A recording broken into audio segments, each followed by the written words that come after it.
नमस्कार दोस्तों, स्वागत है आप सभी का नवीन स्टडी स्टाइल चैनल पे। आज आपका इंतजार खत्म हुआ। आज से हम स्टार्ट कर रहे हैं इंडियन पॉलिटी, भारतीय संविधान। ठीक है, बहुत ही शानदार कंटेंट होने वाला है। ठीक है, इस कंटेंट के तहत आप केवल यूपीएससी छोड़कर बाकी सभी कॉम्पिटिटिव एग्जाम को टारगेट कर सकते हैं। ठीक है, क्योंकि इसमें इतना डिटेल कंटेंट दिया गया है जो कि ऑलरेडी हर एक एग्जाम में पूछा जा चुका है। ठीक है, यहाँ पे कोई भी फालतू कंटेंट आपको देखने को नहीं मिलेगा। पहले आप वीडियो को शुरू से अंत तक देखिएगा। ठीक है, ऐसा कंटेंट आपको पूरे यूट्यूब पे नहीं मिलेगा। अगर मिल जाए तो आगे आप हमको कमेंट बॉक्स में बता सकते हैं। ठीक है, जैसे कि यहाँ पे स्टार्ट करते हैं हम सबसे पहले। और हाँ, और वीडियो को जरूर लाइक कर लीजिएगा। चैनल पर नहीं हुआ तो चैनल को जरूर सब्सक्राइब कर लीजिएगा। चलिए स्टार्ट करते हैं। जैसे क्या है आपका भारतीय संविधान। आखिर संविधान होता क्या है, पहले इसके बारे में जानते हैं। तो संविधान देखिए, इसके लिए हम थोड़ा सा दो लाइन लिख दिए हैं। जैसे कि किसी देश या संगठन के लिए बनाए गए नियमों के संग्रह को संविधान कहते हैं। संविधान किसी देश का सर्वोच्च कानून है जो सबके लिए समान होता है। ये पॉइंट आपका क्लियर हुआ।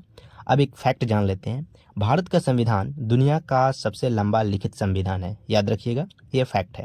अब इसके बाद जो भी पॉइंट हम डिस्कस करेंगे वो एकदम ध्यान से देखिएगा। ठीक है, और पूरे अंत तक देखिएगा, क्योंकि हर एक पॉइंट क्वेश्चन है अपने आप में और ऑलरेडी पीवाईक्यू एग्जामों में पूछा जा चुका है।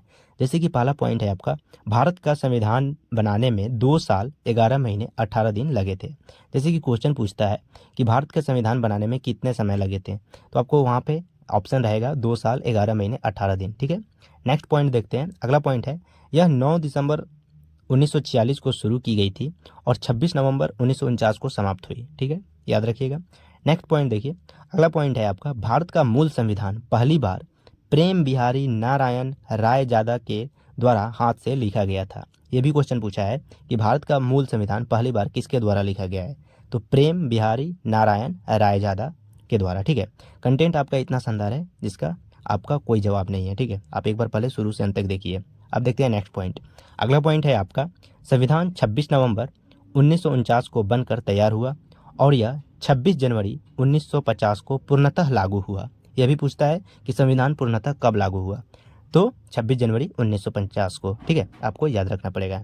नेक्स्ट पॉइंट है आपका, संविधान लिखने में 6 महीने लगा था। देखिए, संविधान लिखने में 6 महीना लगा था और बनाने में लगा था आपका 2 साल 11 महीने 18 दिन। ठीक है, ये दोनों बात अलग अलग है, आपको अलग अलग याद रखना पड़ेगा।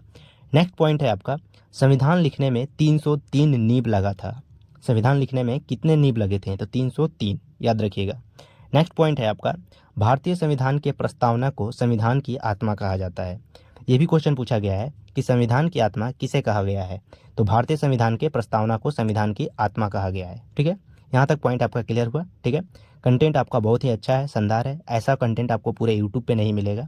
आप लोग जाइएगा, सर्च करके देख लीजिएगा, पहले मेरा पूरा वीडियो देखिएगा। ठीक है, नेक्स्ट देखते हैं। अगला पॉइंट है आपका, ठाकुर दास भार्गव ने प्रस्तावना को संविधान की आत्मा कहा है।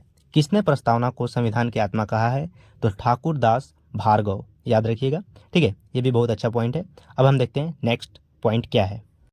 तो अब देखिए, नेक्स्ट पॉइंट है आपका, संविधान को जब 26 नवंबर 1949 को संविधान सभा द्वारा पारित किया गया, तब इसमें कुल 22 भाग 395 अनुच्छेद और 8 अनुसूचियां थी। लेकिन वर्तमान समय में संविधान में कुल 22 भाग 395 अनुच्छेद और 12 अनुसूचियां हैं। ठीक है, आपको याद रखना पड़ेगा। देखिए, अनुच्छेद और भाग सेम था लेकिन अनुसूची बढ़ गया है। ठीक है, 8 से 12 हो गया है। जब पेश किया गया था इसमें संविधान सभा में, तब आपका पारित हुआ था जब, वहाँ पे आपका 22 भाग 395 अनुच्छेद और 8 अनुसूचियाँ थी। लेकिन वर्तमान समय में कितना है, 22 भाग 395 अनुच्छेद और 12 अनुसूचियाँ हैं। ठीक है, आपको याद रखना पड़ेगा। अब हम स्टार्ट करते हैं भाग वन। भाग वन में क्या है, ठीक है, तो देखिए, जो भाग वन है ये बताता है आपका संघ और उसका राज्य क्षेत्र का चर्चा भाग वन में किया गया है। भाग वन में किसका चर्चा किया गया है, संघ और उसका राज्य क्षेत्र का चर्चा। ठीक है, भाग वन में अनुच्छेद, जिसको इंग्लिश में बोलते हैं आर्टिकल, भाग वन में अनुच्छेद 1 से 4 तक का चर्चा है। 1 से 4 तक का चर्चा किस भाग में है, ये भी क्वेश्चन पूछा जाता है। तो आपको बताना है कि भाग वन में, चाहे इसे भी पूछ लेगा कि भाग वन में कितने अनुच्छेद का चर्चा है, तो आपको बताना पड़ेगा कि अनुच्छेद 1 से 4 तक का चर्चा भाग वन में है। और अनुच्छेद को इंग्लिश में आर्टिकल बोलते हैं, जबकि भाग को इंग्लिश में पार्ट बोलते हैं। सारा पॉइंट यहाँ पे क्लियर होगा। बस आपको कुछ नहीं करना है, केवल इस वीडियो को देख लीजिएगा। कोई भी कॉम्पिटिटिव एग्जाम दीजिए यूपीएससी को छोड़कर, वहाँ पे आप पॉलिटी का क्वेश्चन 100% सही करके आइएगा, ये ऐसा मेरा गारंटी है। ठीक है, अब हम देखते हैं नेक्स्ट पॉइंट। अगला पॉइंट है आपका अनुच्छेद 1, अनुच्छेद 1 इंग्लिश में बोले तो आर्टिकल 1, यह कहता है कि इंडिया अर्थात भारत राज्यों का संघ है। ठीक है, इंडिया अर्थात भारत राज्यों का संघ है। राज्य और उसके राज्य क्षेत्र वे होंगे जो पहली अनुसूची में दिया गया है। राज्य और उसके राज्य क्षेत्र वे होंगे जो पहली अनुसूची में दिया गया है। पहले हम भाग और आर्टिकल ख़त्म करते हैं, उसके बाद हम आपको लास्ट में अनुसूची के बारे में भी थोड़ा बहुत जानकारी दे देंगे। ऐसे उससे क्वेश्चन आता नहीं है, जितना क्वेश्चन आता है उसके बारे में हम सारा आपको जानकारी देंगे। ठीक है, तो पहले हम लोग अनुच्छेद ख़त्म करेंगे। ठीक है, तो अब देखिए नेक्स्ट देखते हैं अनुच्छेद 2। अनुच्छेद 2 क्या कहता है?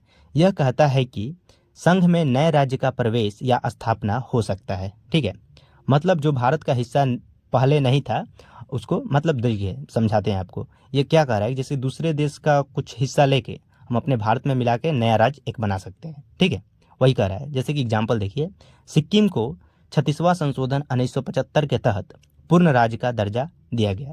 जैसे सिक्किम था, ये पहले हमारा भारत का हिस्सा नहीं था, सिक्किम को दूसरे देश से लेकर एक नया राज्य बनाया गया है।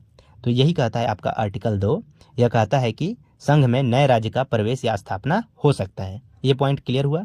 अब देखिए आर्टिकल 2 तो आपको क्लियर हुआ, आर्टिकल 3 भी देख लीजिएगा। ठीक है, तो आर्टिकल 3 आपको बताते हैं, और दोनों में थोड़ा सा कन्फ्यूजन होता है, वो आज आपका 100% क्लियर हो जाएगा। ठीक है, तो देखिए आपका क्या आर्टिकल 3 अनुच्छेद 3 क्या कहता है? अनुच्छेद 3 कहता है, यह अनुच्छेद कहता है कि नए राज्य का निर्माण और वर्तमान राज्य के क्षेत्र, सीमाओं तथा नामों में परिवर्तन हो सकता है संसद विधि द्वारा। मतलब अनुच्छेद 3 कहता है कि जो पहले से हमारा भारत का हिस्सा है, जो पहले का मेरा भारत का राज्य है, उसके नाम में चेंज कर सकते हैं, उसके क्षेत्र में चेंज कर सकते हैं, उसके सीमा में चेंज कर सकते हैं। किसके द्वारा? तो संसद के द्वारा। ठीक है, ये आपका अनुच्छेद 3 कहता है। जबकि अनुच्छेद 2 क्या कहता है कि जो दूसरे देश का हिस्सा को मिला लेंगे, मिला के एक नए राज्य का गठन कर सकते हैं। ठीक है, अपने भारत में।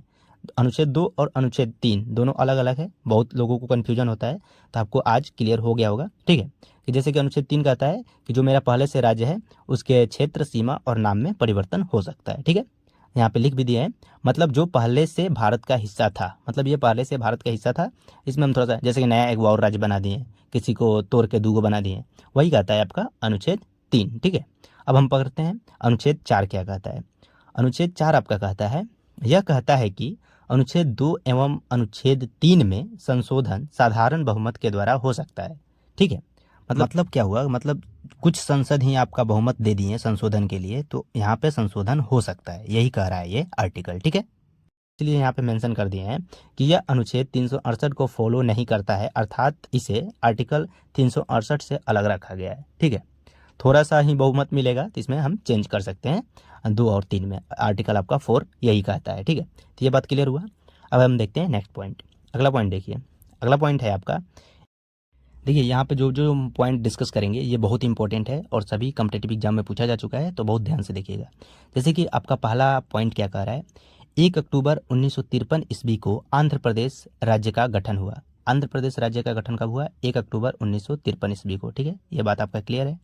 नीचे क्या लिखा है, नेक्स्ट पॉइंट लिखा गया है आपका, यह राज्य स्वतंत्र भारत में भाषा के आधार पर गठित होने वाला पहला राज्य था। उस समय आंध्र प्रदेश की राजधानी करनूल थी। ठीक है, पूछता है क्वेश्चन कि स्वतंत्र भारत में भाषा के आधार पर गठित होने वाला पहला राज्य कौन था?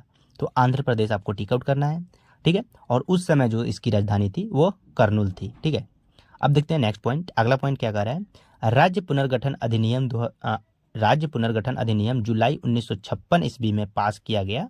इसके अनुसार भारत में 14 राज्य एवं 6 केंद्र शासित प्रदेश स्थापित किए गए हैं। ठीक है, यह भी क्वेश्चन आपका पूछा गया है कि राज्य पुनर्गठन अधिनियम जुलाई 1956 ईस्वी में पास किया गया, तब भारत में कितने राज्य और कितने केंद्र शासित प्रदेश हैं? तो देखिए 14 राज्य थे और 6 केंद्र शासित प्रदेश थे। ठीक है, इतना आपका पॉइंट क्लियर हुआ। लेकिन वर्तमान में भारत में 28 राज्य और 8 केंद्र शासित प्रदेश हैं। कितने हैं? 28 राज्य हैं और 8 केंद्र शासित प्रदेश हैं वर्तमान समय में। लेकिन वही जब राज्य पुनर्गठन अधिनियम जुलाई 1956 में जब पास हुआ था, उस समय भारत में 14 राज्य और 6 केंद्र शासित प्रदेश थे। वो सभी हम पॉइंट को हाईलाइट कर दिए हैं ताकि आपको ज़्यादा दिमाग लगाने की ज़रूरत ना हो, आप डायरेक्ट वही पॉइंट देखें जो एग्जाम में आता है। ठीक है, हमको एग्जाम क्रैक करने से मतलब है। ठीक है, और थोड़ा बहुत हमको समझ भी होना चाहिए कौन चीज़ क्या होता है। ठीक है, तो अब देखते हैं नेक्स्ट पॉइंट। अगला पॉइंट आपका क्या कह रहा है। नेक्स्ट जो पॉइंट है आपका क्षत्रिय परिषद, इससे भी क्वेश्चन बहुत बार पूछा जा चुका है। तो सबसे पहले देख लेते हैं कि क्षत्रिय परिषद होता क्या है। तो यह एक वैधानिक निकाय है। इसकी स्थापना राज्य पुनर्गठन अधिनियम 1956 के तहत की गई है। यह एक सलाहकार परिषद है जो भारत के राज्यों और केंद्र शासित प्रदेशों को मिलाकर बनी होती है। ठीक है। इसकी स्थापना एक या एक से अधिक राज्यों के बीच हुए विवाद को सुलझाने के लिए किया गया है। जैसे मान लीजिए दो राज्य आपस में झगड़ लिया, तो उसको कैसे हम लोग सुलझाएंगे? तो एक मंच चाहिए ना जी, जो जिसका बात दोनों राज्य माने। तो इसीलिए इसको बनाया गया है क्षत्रिय परिषद। ठीक है, इतना आपको क्लियर हुआ होगा। अब देख लेते हैं आगे आपका क्या पॉइंट है। अगला पॉइंट है आपका, राज्य पुनर्गठन अधिनियम 1956 के तहत 5 क्षेत्रीय परिषद का गठन किया गया था। राज्य पुनर्गठन अधिनियम 1956 के तहत 5 क्षेत्रीय परिषद का गठन किया गया था। एग्जाम्पल कौन कौन सा था? उत्तरी, दक्षिणी, पूर्वी, पश्चिमी, मध्य क्षेत्रीय परिषद। ठीक है, कौन कौन था? उत्तरी, दक्षिणी, पूर्वी, पश्चिमी, मध्य क्षेत्रीय परिषद। 5 ठो आपको गिना दिए। ठीक है।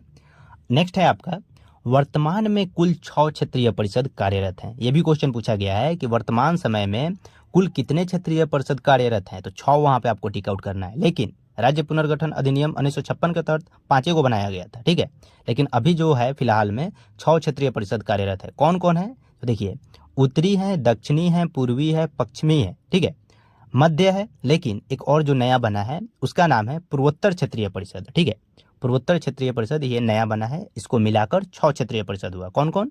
उत्तरी, दक्षिणी, पूर्वी, पश्चिमी, मध्य, पूर्वोत्तर। ठीक है, अब देखिए नेक्स्ट पॉइंट क्या है। नेक्स्ट पॉइंट है आपका, यह एक सांविधिक निकाय है परंतु संवैधानिक निकाय नहीं है। ठीक है, मतलब आपको ये पॉइंट क्लियर एकदम होना चाहिए। बहुत बार पूछा गया है कि यह एक सांविधिक निकाय है लेकिन संवैधानिक निकाय नहीं है। संवैधानिक निकाय आपका नहीं है। ठीक है, आपको याद रखना पड़ेगा।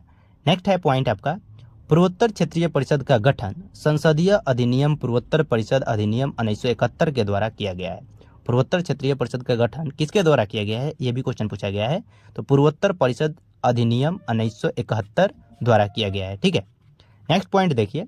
अगला पॉइंट है आपका, बिहार पूर्वी क्षेत्रीय परिषद में आता है। बिहार किस क्षेत्रीय परिषद में आता है? तो पूर्वी क्षेत्रीय परिषद में आता है। नेक्स्ट देखिए, नेक्स्ट पॉइंट है जो आपका, उत्तर प्रदेश आपका मध्य क्षेत्रीय परिषद में आता है। ठीक है, जो बिहार वाले हैं वो अपना बिहार वाला याद करेंगे, जो उत्तर प्रदेश से हैं वो उत्तर प्रदेश वाले अपना याद करेंगे। ठीक है, क्योंकि स्टेट पीसीएस में भी पूछा जा सकता है ये क्वेश्चन कि बिहार किस क्षेत्रीय परिषद में आता है? पूर्वी क्षेत्रीय परिषद में आता है। उत्तर प्रदेश किस क्षेत्रीय परिषद में आता है? मध्य क्षेत्रीय परिषद में आता है। ठीक है, नेक्स्ट देखते हैं अगला क्या है पॉइंट। अगला पॉइंट है आपका, 1994 में सिक्किम पूर्वोत्तर परिषद का 8वां सदस्य बना। ये भी क्वेश्चन पूछा गया है कि सिक्किम किस परिषद में आता है? तो पूर्वोत्तर परिषद में आता है। और कब ये 8वां सदस्य बना? तो 1994 में। 1994 में सिक्किम पूर्वोत्तर परिषद का 8वां सदस्य बना। आपको याद रखना पड़ेगा। ठीक है, तो मिलते हैं नेक्स्ट पार्ट में। ठीक है, तब तक आप हमारे वीडियो को लाइक कीजिए, चैनल पर नहीं हुआ तो चैनल को जरूर सब्सक्राइब कीजिए और पूरे अपने दोस्तों के साथ शेयर कर दीजिए। बहुत ही बेहतरीन कंटेंट है। ठीक है, कंटेंट देखकर आपको पता चल गया होगा, और नहीं आपको अगर विश्वास है तो आप लोग जाके एक एक पॉइंट सर्च करके देख लीजिएगा। सबसे क्वेश्चन आ चुका है ऑलरेडी। ठीक है।